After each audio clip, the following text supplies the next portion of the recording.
city. More to come on that in a bit, but as I've been settling into my new place, I've also been reflecting a bit on all of the previous moves that I made throughout my 20s, and I realized that I guess I have grown quite a bit over these years. So in today's video, I thought I would share some of the lessons I've learned along the way in my 20s.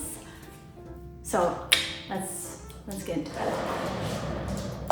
Whoa. Number 1, the importance of relationships. So I am an introvert through and through. I love my Netflix, I love my crocheting, and the quiet walks that I take with Yogi.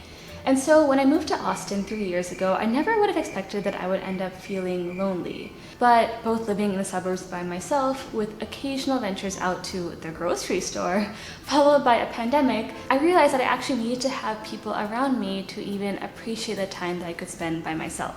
And you know, with family, I think being locked up in a house for 1 year actually really helped me appreciate and value the time that I had with my parents. And now I have so many memories of spending time together, of taking long walks with our pack of 4 dogs, of making banana bread, and taking on a lot of unnecessary household projects just to fill the time. And with friends, I realized that I just miss my friends, and let me tell you, making friends as an adult is really hard, and I think it's actually something that I took for granted when I was younger. Because in college, it was actually so easy to just walk across campus and go to an event or meet people for dinner, but of course, I just made my excuses and locked myself up in my room and studied all night. And then in San Francisco, I got a dose of social interaction from work, but I never really pushed myself beyond that to make new friends. And so by the time I got to Austin and enjoyed those few glorious weeks of alone time, I realized that I actually missed having friends and just people around me. This isn't meant to sound sad, but I think a lot of us can relate to the fact that, especially after college and after COVID, it does kind of feel a bit more lonely. This actually reminds me of this chart that I saw that actually showed me that I'm at this inflection point where the number of people that I spend time with and the nature of those interactions will change. So yeah, basically, I guess I just have FOMO and I don't want to miss out on any more opportunities to meet people and make friends, which is actually the number 1 reason for why I wanted to move to New York so that I could live out my friend's dream. Got my chocolate? Let's continue. So number 2, taking risks and accepting failure. So I've always had this set definition of what my life and what success should look like. You know, med school by 22, residency by 26, and kids by 28. Well, we all know how that worked out, much to the dismay of my parents. Anyways, it was very unlike me to just ditch all of my plans when I was 22 and just move across the country to quote-unquote figure things out. Because I had the support of my parents and a level of privilege to not have to make a ton of money right away, I was able to allow myself to fail, and because of that, I actually learned a lot along the way. With my consulting business, I learned how to push back and how to be scrappy on a limited income. With my short-lived Twitch streaming career, I learned to overcome my anxieties and put myself out there on the internet. Even with my silly little vegetable patch, I learned the value of slowing down. That is, until they all died. So I know that take risks or it's okay to fail is incredibly cliche advice because sure, it's easy to say that, but how do you actually apply it in real life? Maybe a more applicable version of saying take risks is just to try things that you previously thought that you couldn't do or that you're not good at. What actually helped was advice from a friend who said that I should never say that I can't do something. For me, I did this a few years ago when I started running because, you know, my whole life I had convinced myself that I couldn't run, that I wasn't athletic. Well, those are 2 very different things and just a really bad mindset. And so, because I gave myself space to try something without expecting immediate success, I actually grew to love running.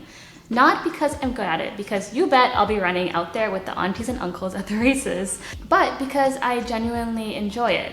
I think since I signed up for my first half marathon 4 years ago, I've learned to love running because it actually helps me enjoy exercise, it helps me explore my city and listen to new music and podcasts. And you know, that's something I never would have even tried if I didn't get out of my own head.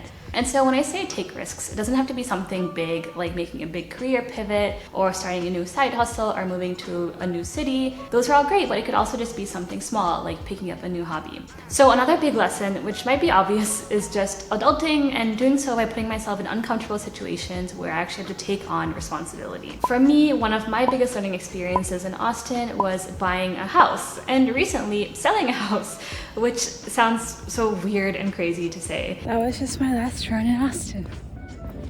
So buying a house at 23 was a really big leap, and looking back at it now, I did not fully know what I was signing up for when I signed that big old check and bought myself a house. Then everything was so new to me, like working with realtors and paying a mortgage. Like, what a weird word. And renting out my rooms, writing leases, collecting rent, and then paying taxes. And because it was a house, I was putting a lot of money on the line if I messed up, so I had to get my shit together fast. All that to say, taking on such a big responsibility with a house and even adopting a yogi forced me to actually grow up and adult. For me especially, I wasn't making a lot of money on my own, so I couldn't afford to make mistakes. I couldn't afford to forget to collect rent or to rack up a big vet bill for yogi. And because I was in the long run by owning a house and adopting a 3-year-old dog, I couldn't just run away from my problems like I might have done in college. So I'm not telling you to go out and buy a house. I know I'm not going to for many years living in New York, but even something smaller like moving out on your own, or even just like adopting, owning, buying a plant is a good first step. Number 4, learning to say no to things. So I recently learned that I have ADHD, which if you know me, it probably explains a lot. It explains why I spend more time setting up productivity apps than using them, and why I have a pile of half-finished crochet projects at home. And as I get older and I now understand this part of myself, I'm learning to say no to things that might feel good or exciting in the moment, but definitely not in the long run. A lot of these things are habits I built since college, which was definitely a time where I did not care about my long-term well-being. For example, many of my college meals were instant ramen, specifically this kind, or 1 a.m. Domino's. Whereas now, I actually look forward to getting a big old salad for lunch, knowing that it'll pay off for my future self and my heart. Or in college, I'd binge Netflix and then sleep at 2 a.m. and then make excuses the next day about not having enough time to exercise. Whereas now, I'm willing to wake up 30 minutes earlier if it means I can actually go to the gym. And even things like not health related. I know in college I used to impulse buy things on sale at H&M or Target, whereas now I'm a lot more intentional with what I buy for the most part, which is a win-win for both the planet and myself. That being said, I am not a saint. I still love to eat my pastries, and I still procrastinate a fair amount. I mean, just look at this YouTube channel and you'll understand.